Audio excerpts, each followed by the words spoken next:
ainsi que la société, c'est tout d'abord se projeter dans une perspective d'avenir. Construire sa maison, par exemple, nécessite un certain ordonnancement dans le temps. Les gouvernants élaborent des projets, les dirigeants d'entreprise font la même chose. C'est ce qu'on appelle la planification. Donc, avoir un plan qui nous permet de savoir où on va, évidemment, c'est important. Or, les néolibéraux considèrent que la planification est par essence un phénomène totalitaire et, par une subtile déclinaison, assimile la planification à un étatisme. C'est toujours ce glissement-là qu'ils opèrent pour, disons, attaquer les nationalisations. En clair, l'État ne doit, pour les néolibéraux, ne jamais s'intéresser à la gestion du pays. Pour eux, une seule règle, on met en avant le marché. Il s'agit donc de revenir, selon nous, à une planification, à un plan de marche, en fait, une échéance assez longue. Alors, il faut se rappeler qu'il existe toujours un plan, il y a toujours une planification, sauf qu'elle est dénaturée, ou en tout cas, ou plus exactement, elle sert à autre chose que ce que nous, on voudrait en faire. Mais effectivement, on peut même penser sûr que les néolibéraux, ils ont un plan, c'est clair. Mais y compris au niveau de l'État, il y a toujours une planification qui est sous-jacente, en tout cas, qui fonctionne, mais pour des objectifs qui sont les leurs, évidemment. Autre mot savamment utilisé et détourné de son contexte par les néolibéraux, c'est l'interventionnisme. L'interventionnisme économique est une stratégie consistant donc à doser la part du marché et celle de l'État dans la gestion de l'économie. Nous sommes, nous, évidemment, pour une intervention de la nation dans les affaires économiques afin qu'elles échappent au monopole des classes dominantes. Mais si nous sommes favorables à une intervention de l'État démocratisé dans l'économie, nous sommes opposés, bien sûr, à l'étatisme, précisément en ce qu'il se substitue à la souveraineté du peuple. Donc, de quelle planification économique parlons-nous au parallèle? Plus la société se développe, plus la planification doit se concentrer sur les grandes priorités stratégiques. C'est-à-dire ne porter que sur les grandes orientations structurelles. Le marché conservant toute sa place afin de permettre une souplesse nécessaire. C'est une idée qu'il n'y avait pas il y a 20, 30 ans, 40 ans. On n'avait pas imaginé cette dualité, cette dialectique en quelque sorte des choses. On a bien là, on conserve bien une partie du marché pour la souplesse, parce que incontestablement, on considère que les nationalisations sont des trucs qui structurent la société, mais qu'à côté, il y a tout un tas de choses qui doivent être faites par le marché. Mais évidemment, ça dépend de quel marché. Donc, une grande liberté doit être accordée aux collectivités territoriales, aux services publics, aux entreprises nationales, aux PME, TPE et à la parole des citoyens. Afin de lever tout éventuel malentendu, nous précisons que nous reconnaissons le droit à la propriété privée. Ça, il faut que ce soit tout à fait clair. Ce n'est en aucun cas incompatible, bien sûr, avec le transfert ou la restitution à la nation des groupes et entreprises stratégiques. Pour justifier notre volonté de rendre ou transférer à la nation des secteurs stratégiques de l'économie française, nous avons travaillé sur les nationalisations passées, du Front populaire, de la Libération et de 1982. Le bilan contrasté de ces nationalisations doit faire leçon pour l'avenir. Petit rappel d'importance. La propriété est un droit accordé à l'individu par notre droit national. Ce droit existe parce que la nation s'engage à le défendre. La disparition de la nation conduit à la disparition du droit de propriété tel qu'il est défini par elle, puisqu'alors il n'est plus défendu. C'est une des multiples raisons qui conduit le parti de la démondialisation à défendre la nation française. Il est nécessaire de bien comprendre tout ça pour que ceux qui ne manqueront pas de se mettre en travers de cette conception de la société n'aient pas les moyens législatifs de les empêcher ou de les édulcorer. On a suffisamment connu tout ça au travers des 30 dernières années. Historiquement, beaucoup de pays ont eu recours aux nationalisations. La Révolution française a nationalisé les biens de l'Église dès le 10 octobre 1789. Et on avait dédommagé à cette époque-là les curés de campagne sous forme du reversement d'une rente annuelle. En Allemagne, la République de Weimar nationalise les chemins de fer en 1920. Au Québec, le gouvernement nationalise les compagnies électriques et donne naissance à Hydro-Québec. Au Royaume-Uni, la Banque d'Angleterre est nationalisée en octobre 1945, les charbonnages en janvier 1947, les transports aériens en février 1947, les chemins de fer en janvier 1948. Enfin, il y avait une vague de nationalisation, c'est assez intéressant de regarder d'ailleurs.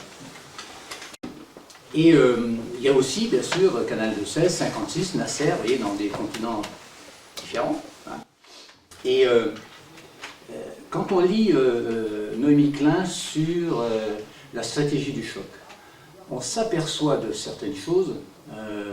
C'est que à chaque coup, l'idée, c'est de mettre en place, de faire un choc, c'est-à-dire pendant tout le début des années 70, là, avec Allende et ainsi de suite, c'est les coups d'État. C'est donc une stratégie du choc qui est extrêmement forte. Et qu'est-ce qu'on demande? Alors c'est vrai pour l'Argentine après, ça arrive en Pologne avec Walesa. Là on ne fait plus des coups d'État mais on met en place des gens. C'est vrai pour bien sûr Eltsine, voilà, avec une différence d'ailleurs, mais parce que les oligarques russes n'ont pas voulu se laisser piller, mais ils sont devenus eux-mêmes des oligarques, on les voit un peu partout. Et c'est vrai aussi pour la Chine. Il faut savoir que Milton Friedman s'est déplacé précisément lui et sa femme, alors qu'il ne le faisait pas, il a envoyé ses boys en Chine pour mettre en place cette stratégie du choc qui consiste à dénationaliser, à privatiser la totalité d'économie si possible. Alors ils vont là où ils peuvent et on leur donnait de l'argent, on finançait, les Américains finançaient pour pouvoir mettre en place cette fameuse stratégie du choc. Et on s'aperçoit que presque dans tous ces pays-là, quand on lit, l'électricité par exemple était nationalisée. C'est pas seulement chez nous, c'est pas seulement. Vous voyez, il y a des mouvements mondiaux comme ça c'est assez intéressant à remarquer. En France, 3 grandes périodes relativement proches sont marquées par des nationalisations. Donc on a dit le Front populaire, la Libération et 1982. Nationaliser, c'est mettre en avant, évidemment, la question de la propriété des moyens de production. C'est ça qui est derrière, évidemment. Certes, suivant les chapelles idéologiques, au courant d'idées, on a parlé parfois d'entreprises nationalisées, d'entreprises publiques, de services publics, de socialisation, etc. Dans toutes ces appellations, nous retiendrons 3 grands courants, qui sont nationalisation, étatisation, socialisation. La nationalisation est distinguée de l'étatisation car elle est l'appropriation collective de la nation. Les forces productives et les consommateurs, au même titre que l'État, doivent intervenir dans la gestion de ces entreprises. Il s'agit de mettre l'État dans la nation, de l'encastrer en quelque sorte dans la nation. Aujourd'hui,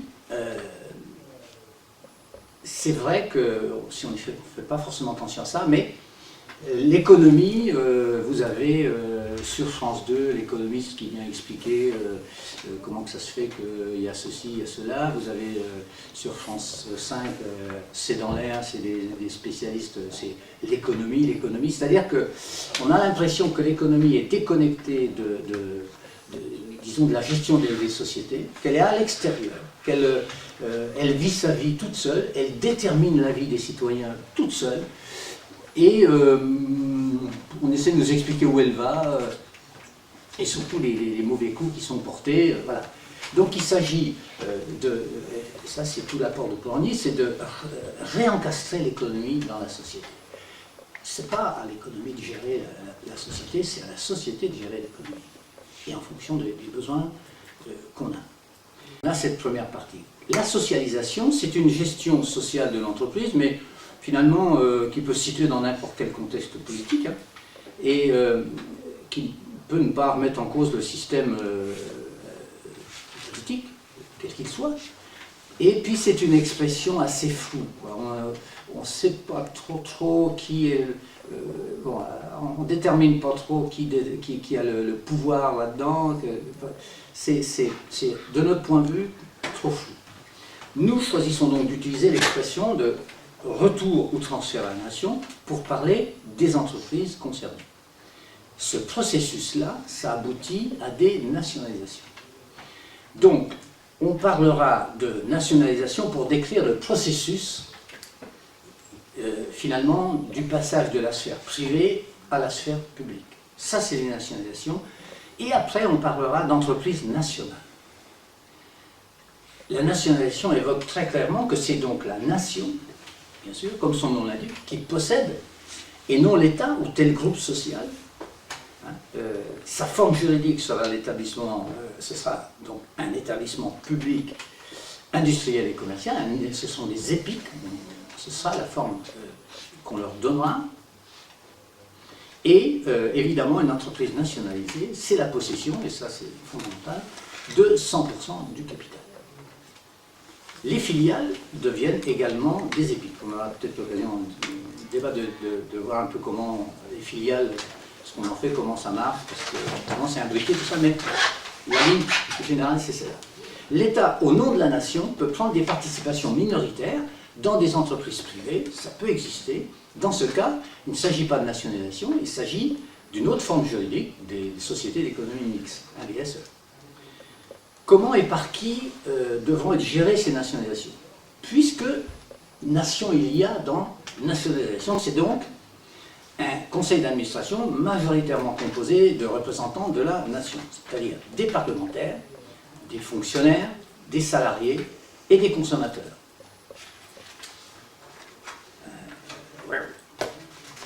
Alors, petit rappel sur le pourquoi des nationalisations de 36, 47, 82. En 36-37, pour les acteurs de cette époque, ça n'était pas d'abord une mesure économique ou sociale, mais une mesure politique. C'était une arme contre l'ennemi de classe. Il s'agissait de lui retirer son pouvoir économique et financier. Okay. On parle à l'époque de lutte contre les trusts, qui sont les 200 familles, le mur de l'argent notamment, c'est ça qui se disait. Les nationalisations de 44-48, là, c'est plus intéressant. C'est le Conseil national de la résistance. C'est le retour à la nation de tous les grands moyens de production monopolisés, les banques, les assurances, l'énergie, les ressources du sous-sol, pour 4 raisons majeures. 1. La sanction pour collaboration. 2. La mise en place d'une démocratie économique et sociale.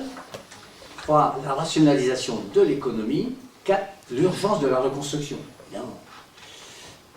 La nationalisation avait pour but de permettre une politique sociale. Parallèlement à ça, la participation des travailleurs à la gestion et le contrôle du crédit. On voit bien qu'il n'y a pas beaucoup de différence avec ce que on veut mettre en place nous aujourd'hui. C'est nettement plus sur celle-là qu'on assoit la manière de gérer les nationalisations nouvelles. En 82, les attentes étaient différentes et autres. Il s'agissait, ça n'en fera pas, hein, de constituer le fer de lance d'une grande politique économique et industrielle, de doter la France de la force de frappe économique, disait Mitterrand à l'époque. De Gaulle avait donné la force de frappe militaire à la France, je vais donner la force de frappe politique à la France. Voilà. Donc, ces trois dates-là, il y a effectivement un bilan contrasté. Le bilan, il faut le tirer, c'est que un grand nombre de nationalisations effectuées donc à ces périodes a parfaitement rempli la mission d'intérêt général. On pense à la SNCF, à l'EDF-GDF, à l'aérospatiale, à Air France. Celles de 82 n'ont pas rempli. Elles ont été des étatisations dont l'orientation était fixée par les hauts fonctionnaires des ministères des Finances, très néolibéraux, et non par des responsables politiques représentant la nation. C'est toute la différence. Les EPIC à l'époque ont été transformés en SA, ça, voilà, jugé plus souple pour réaliser les fameux profits privés. Petit à petit, la gestion des entreprises publiques, par la volonté politique, se sont alignés donc sur le secteur privé. Nous devons tenir compte de ces éléments pour fixer les objectifs systémiques, puisqu'il s'agit de ça pour nous, on tape partout, modification systémique de cette société. Ça veut dire qu'il nous faut des moyens, donc on doit tenir compte de ces éléments pour fixer ces objectifs aux entreprises nationales. Alors, effectivement, il y a plusieurs objectifs. Ils sont sociaux, ils sont économiques, ils sont environnementaux, ils sont politiques, financiers et démocratiques. Les nationalisations sur le plan social ont pour but de produire pour toute la population, évidemment, des biens et des services correspondant à ses besoins de manière abordable et de qualité, et à offrir aux salariés des entreprises nationales un modèle social exemplaire devant s'étendre à toute la société. Donc, un statut général des entreprises publiques sera mis au point. Il devra converger avec celui des fonctionnaires, régi par le statut général des fonctionnaires qu'on concerne. Je rappelle qu'on est pour le maintien de 3 statuts. Un statut de la fonction publique, un statut des entreprises publiques et un statut des salariés qui sont donc qui est régi, lui, par le Code du travail. Mais avec une homogénéisation, on va y arriver, des 3. Et le statut de la fonction publique est celui sur lequel on peut s'appuyer parce qu'on a des billes pour faire ce genre de trucs, et on sait les erreurs qui ont conduit à la destruction des entreprises privées. Et là, je reviens effectivement à l'EDF-GDF. Si vous voulez, plusieurs fois on s'est retrouvé, je pense que même que Dominique était peut-être là au CNP, soit à Caen, alors le comité mixte à la production, c'était, voilà, il y avait le patron qui était au bout, et nous on était là et on tapait des pieds en disant vous n'allez pas nous déstructurer et supprimer par exemple, d'où la délivrande, on était 40 quand même, c'était pas rien, Bayeux, enfin bref, et il finissait toujours par nous dire, à lui tout seul, je vous ai écouté, mais j'en tiendrai pas compte. Allez vous faire voir. Ça veut dire qu'à cet endroit précis, qui était la gestion de l'entreprise, on n'avait pas su à l'époque mettre une gestion démocratique, où les salariés avaient un rôle décisif, alors que là on était juste pour apporter des choses, mais on leur avait pas enlevé tout ça, et on avait affaire là à une forme d'étatisation, parce que c'était le patron, sur ordre politique et, bon, et donc financier, ainsi de suite, mais ils avaient les moyens de nous contrer. Et c'est assez caractéristique, parce que quand il s'agissait de la gestion du personnel, alors là, le vote était tripartite. Pour déterminer les postes, pour faire tout ça, ce qu'on appelait la commission secondaire à l'époque, eh bien, le président avait voix prépondérante. Mais il ne décidait pas de la même manière que dans la gestion d'entreprise propre, où là, on ne nous avait pas donné les moyens. Alors, ce qu'on faisait, on faisait venir les copains quand c'était trop grave, à la porte du machin, on envahissait le truc, on faisait un cinéma, un baouf, mais in fine, il avait à lui seul le directeur du centre, la possibilité de déstructurer, ce qu'il a fait d'ailleurs, ce qu'ils ont fait partout. Hein. Et on voit le résultat. Donc, y compris ces nationalisations de cette époque-là, elles avaient tout à fait de bonnes choses, elles ont réussi, mais il a manqué un certain nombre de choses. Donc les objectifs sociaux, c'est, je disais, donc, le maintien de ces trois statuts, on pourrait expliquer pourquoi, mais c'est pas l'objectif. Des objectifs économiques et environnementaux. En interne, c'est contribuer à l'aménagement du territoire. On le met en premier parce qu'on y revient avec Marie-Paul ici hier, c'est le même phénomène, c'est très important. Donc, et créer des emplois dans les centres-villes, dans les banlieues, dans les zones rurales. Réindustrialiser la France. En 1985, les entreprises publiques représentaient 23% de la valeur ajoutée. Donc 23% de la valeur ajoutée en France contre 5,7% en 2012. Donc on voit la décrue là, des nationalisations en termes de valeur ajoutée. Développer des liens équitables avec des sous-traitants à l'échelle territoriale, relocaliser en France des activités précédemment délocalisées, organiser des réseaux locaux de PME, commerçants et artisans pour leur fournir de l'activité, évidemment. Sur le plan externe, transformer et redresser l'économie française, produire et acheter français, remédier aux défaillances de l'investissement privé, rationaliser l'économie par un lien entre les entreprises nationales et la mise en place du ministère du plan, c'est-à-dire qu'on revient au plan, c'est pas l'entreprise qui décide, c'est le politique qui décide, c'est bien à cet endroit-là, effectivement, qu'on réencastre l'économie dans la nation, c'est-à-dire sous la coupe de la nation et non pas de l'État. Il faut bien se caler sur cet aspect de question. Avoir un effet d'entraînement sur l'ensemble de l'économie, renforcer les industries clés, investir dans la recherche et l'innovation. En fait, sur le plan externe, c'est un peu choisir son destin quand même. C'est se donner les moyens de la coopération, qui est contraire à la soumission qu'on a et qu'on connaît bien aujourd'hui.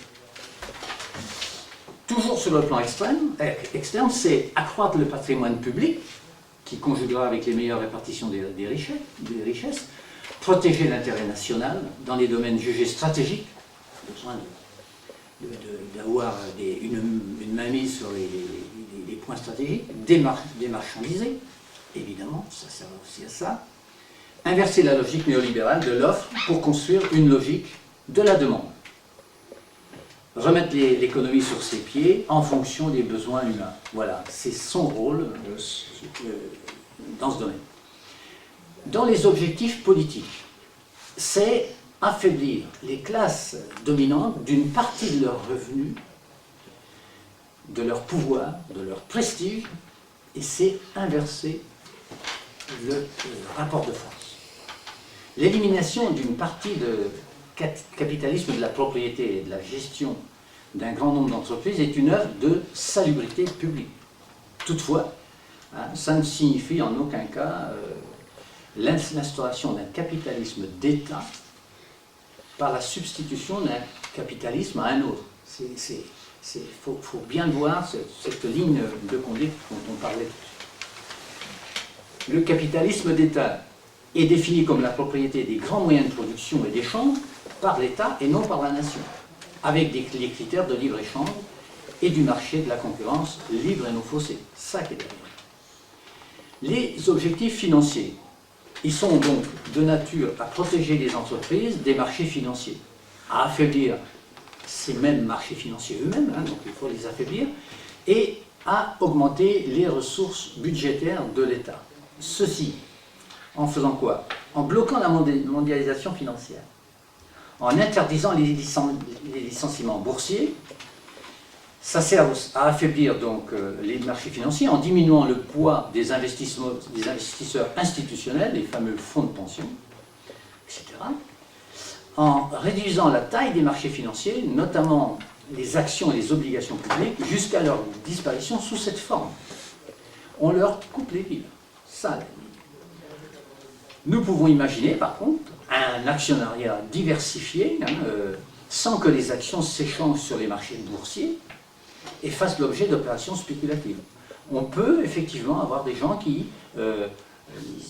investissent dans une entreprise sans qu'on ne touche à la bourse, alors qu'on interdira l'accès à la bourse. C'est ça. Pas là pour spéculer, on n'est pas là pour... voilà. Et en sortant, évidemment, toutes les entreprises nationales de la bourse, ça c'est sur le plan l'objectif financier, évidemment, puisqu'on en fait des épis, là-dessus, évidemment, c'est sortie totale des marchés financiers. En augmentant les ressources de l'État, en récupérant les dividendes, bien sûr, et en réorganisant l'économie. Les objectifs démocratiques. Ils visent à empêcher la construction d'énormes intérêts privés disposant de moyens tels qu'ils pourraient prétendre diriger le pays et faire la loi. Ça, effectivement, c'est exactement l'inverse qu'il faut faire. C'est fait pour ça.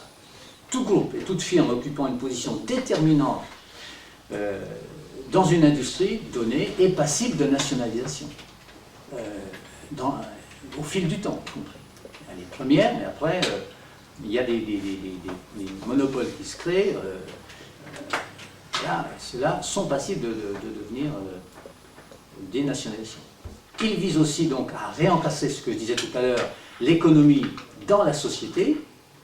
Les sous-traitants sont associés pour définir les produits. Les droits nouveaux aux salariés et aux syndicats, évidemment. Les citoyens doivent pouvoir choisir les domaines de l'économie qu'ils veulent s'approprier sans passer par les marchés. Ils ne doivent laisser au secteur privé que les activités qu'ils ne jugent pas importantes en termes de souveraineté et de besoins collectifs et individuels de base. Pour la mise en place de statut général des entreprises nationales, nous proposons donc un champ d'application de ce statut qui concerne les entreprises nationales détenues à 100% par la nation. Je dis statut, ce sera l'EPI. La gestion, donc, n'est pas liée aux règles de concurrence, mais à une mission de service public et d'intérêt général. Ça, on peut l'imaginer. Le CA qu'on propose, il est composé donc de 22 membres, avec une composition tripartite, 12 représentants de l'État, de la nation, pardon, ça ferait, ouais. Représentants des salariés, il y a 5 personnes, représentants des usagers, 5 personnes.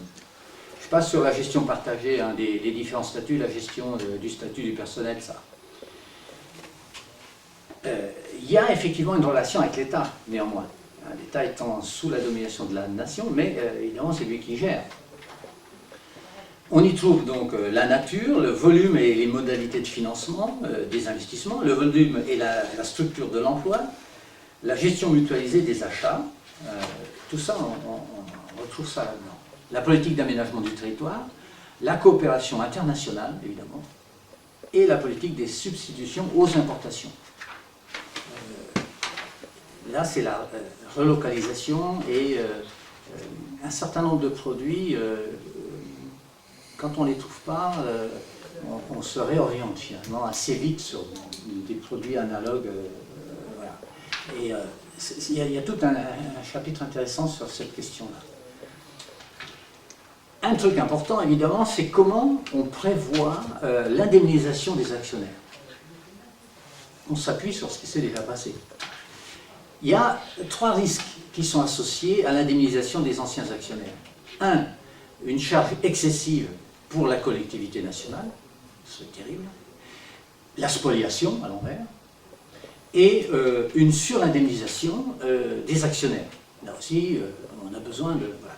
C'est entre ces 3 risques que le législateur fait son choix au cas par cas. Quels sont nos principes d'indemnisation des actionnaires? La règle générale est le remboursement intégral des actionnaires. Des cas particuliers peuvent se présenter. Exemple, le comportement frauduleux ou dilatoire pouvant nous amener à une expropriation sans indemnisation. L'indemnisation se fait donc par échange de leurs actions contre des obligations de même valeur nominale à partir d'une référence en bourse. On prend une référence et on y va. L'amortissement se fait sur 50 ans ça c'est précisément sur ce qui s'est passé à EDF, 46-96, 96 on a fini de payer, c'est comme ça que ça s'est passé. Hein.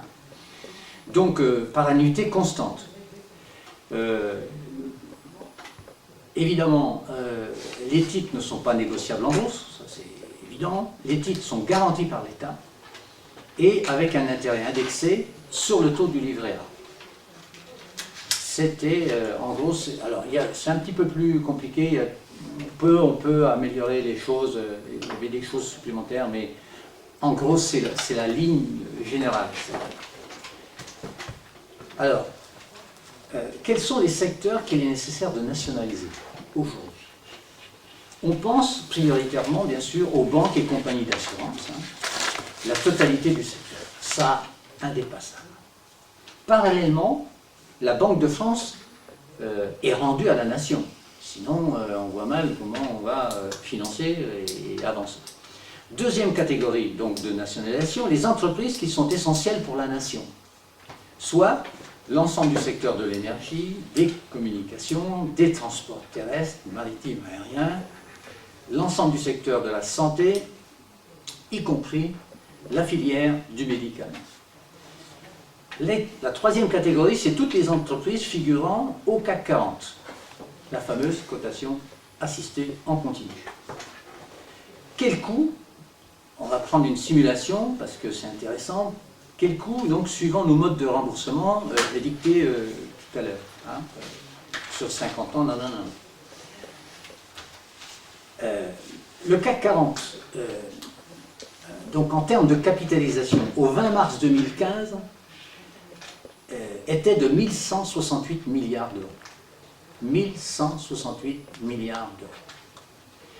L'amortissement sur 50 ans de ces 1168 milliards d'euros, suivant les formes que j'ai expliquées tout de suite, là, ça donne une annuité de 23,4 milliards d'euros.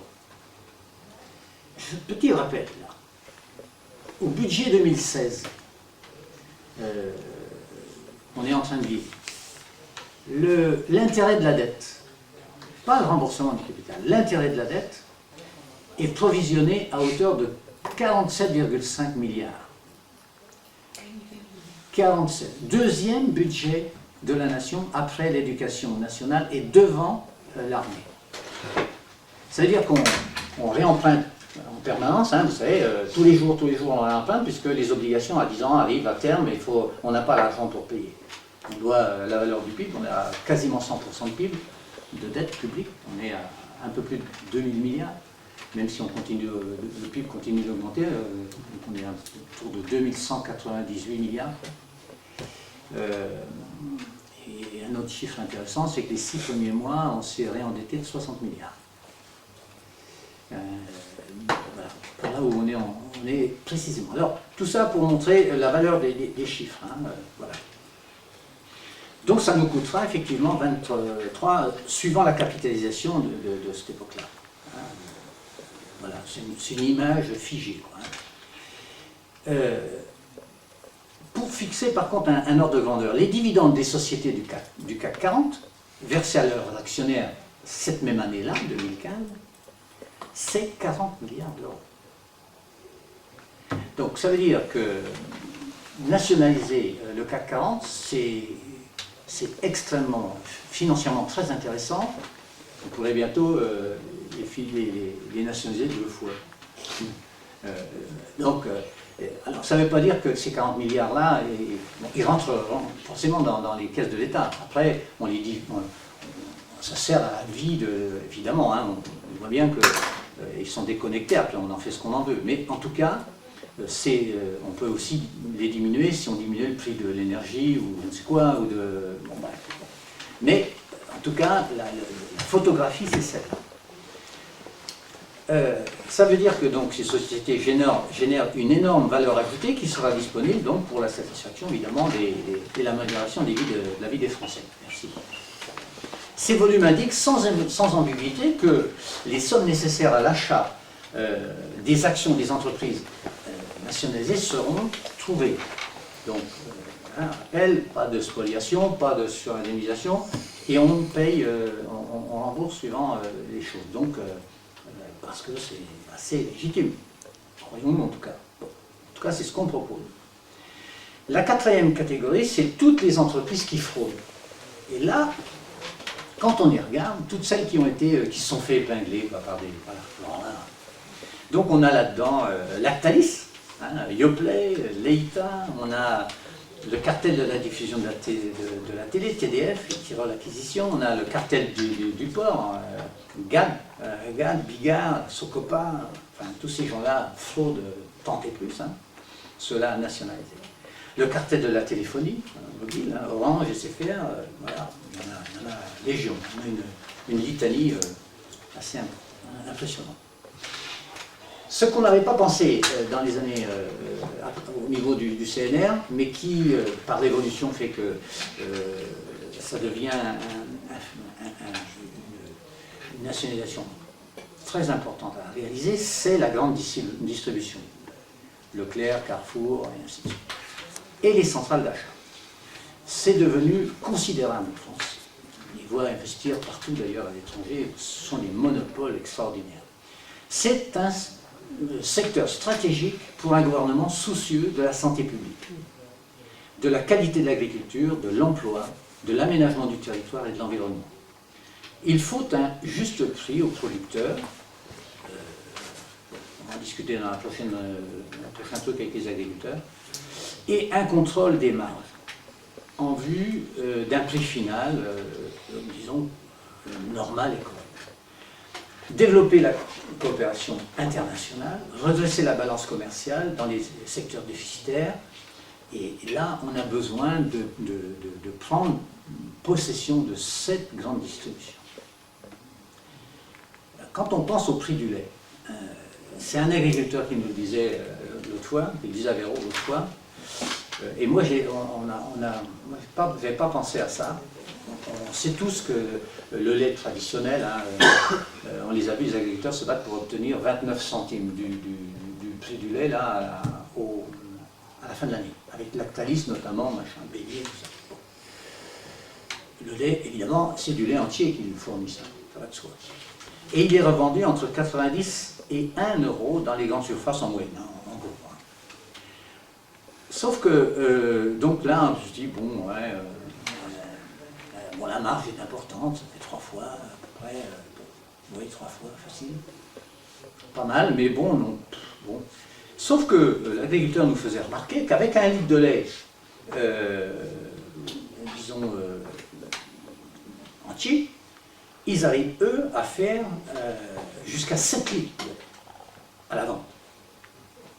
Ça fait à peu près 6 euros. Avec un litre de lait qu'ils achètent 25-27 centimes, ils peuvent retirer, suivant le cas, ça dépend s'ils coupent de moins, si c'est du lait dit entier qui n'est plus du tout entier, c'est pas vrai, il est traité, ils arrivent à avoir alors, on comprend que ça devient des monopoles et que ça devient des... Et ça, moi, j'avais gommé cette idée-là.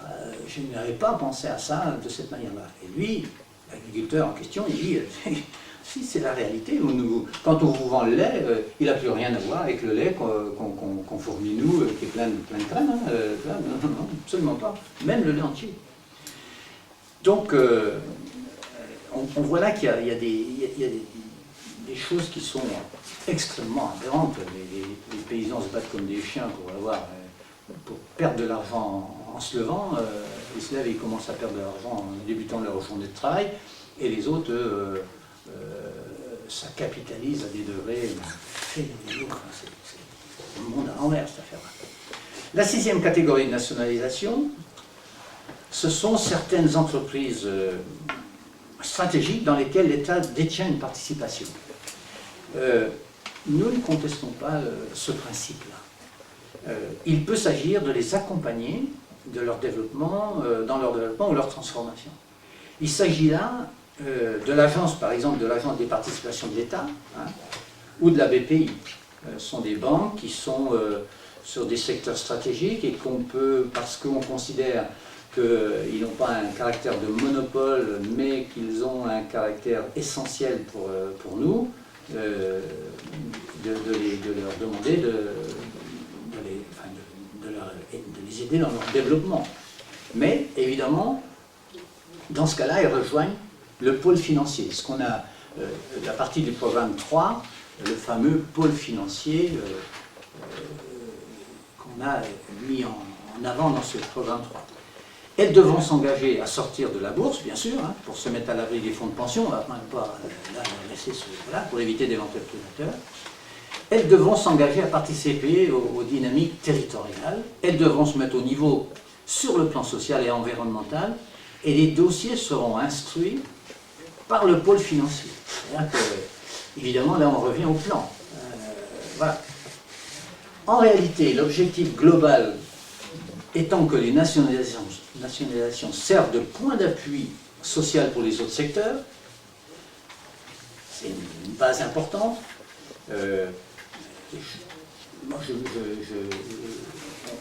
On a déterminé un peu la structure de la société avec ce genre de nationalisation. On tient les ficelles en quelque sorte. Il faut tenir la quadrature de cercle parce que sinon on est mort. Ils vont nous faire aucun cadeau. Moi je pensais que, par exemple au Venezuela, tout ça, quand on voit comment ils sont repartis à l'envers, malheureusement, il y a des choses, ne rester que sur un secteur, parce qu'on a un secteur très productif et ne pas récupérer, réindustrialiser tout ça, c'est pour ça que c'est fondamental, hein, c'est clair. Et donc, moi je me disais qu'effectivement, si on voulait tenir, il fallait qu'on donne très vite des gages à la population, hein, c'est-à-dire qu'on aura cette ligne de conduite obligatoire, il faut que les salaires augmentent, que les retraites augmentent. Pour autant, il ne s'agirait pas de faire ce qui a été fait en 82, c'est de créer ces augmentations et ne pas réindustrialiser, ne pas faire de protectionnisme, sans quoi c'est donner cet argent-là à la Chine, à l'Allemagne, et ainsi de suite. C'est ça, c'est-à-dire que notre déficit commercial est terrible, tous les ans, et peut-être que c'est sans doute plus grave que la dette publique qu'on a. Si on met les deux, même si c'est 2000 milliards, chacun sait qu'on ne les paiera jamais, que c'est, voilà, tous les pays sont endettés, bon, un jour ou l'autre, il faudra mettre les pendules à zéro et dire ça suffit, hein. Et c'est ce qu'on propose d'ailleurs dans le plan 3, hein. C'est-à-dire que quand on va restructurer les banques et les assurances, effectivement, on va remettre tout à plat, ça c'est clair. Donc, je pense qu'il faut qu'on ait une assise très importante pour justement avoir les moyens de cette politique-là, si on veut tenir. Parce que on doit s'appuyer sur ce qui s'est passé avant, et bon, on n'est pas les derniers nés, voilà, les moyens, mais enfin, je pense qu'il faut que les nationalisations soient suffisantes pour qu'on gère la société comme on l'entend pour le peuple et par le peuple. C'est ça. Il faut museler les prédateurs qui sont là actuellement. Il faut qu'elles soient au service de la nation et qu'elles nous donnent donc les moyens de notre politique. C'est ça le fond de l'affaire.